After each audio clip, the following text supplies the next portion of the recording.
Skillet chocolate cakes. I'm just sizzling some butter in a saucepan. I'm actually making the icing first because I want to give it time to cool. So to the butter, I'll add 3 tablespoons of cocoa, and they're rounded tablespoons. And then some milk. And I'm gonna whisk this together until it starts to gently bubble. Okay, this chocolate mixture is good to go. So now I just have to mix all of this in with a whole bunch of sifted powdered sugar.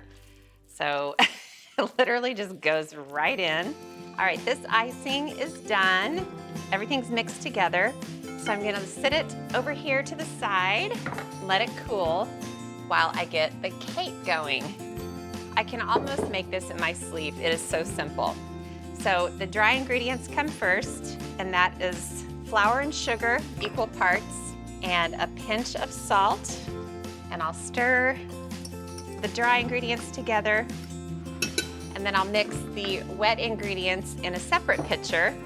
And it's buttermilk, a little splash of vanilla, baking soda, and an egg.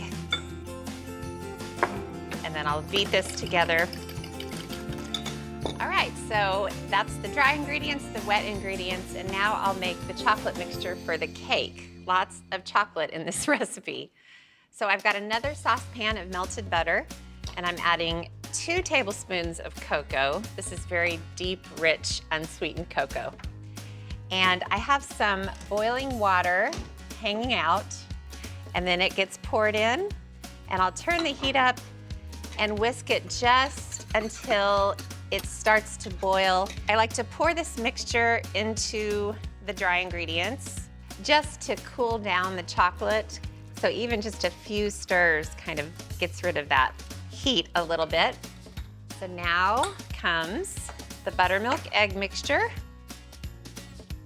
And I'll just kind of stir gradually as it gets worked in. So now I'm gonna pour it into individual iron skillets. So I'll just pour an equal amount of batter in each skillet. Okay, these cakes are gonna bake at 350 degrees for about 10 minutes. So the cakes are out of the oven. They look incredible, deep, rich, and chocolatey. And I have the cooled icing in a piping bag. So evenly distribute it among the cakes. So with regular sheet cake, pecans go in the icing itself, but I like to also sprinkle them on the outside just as a variation.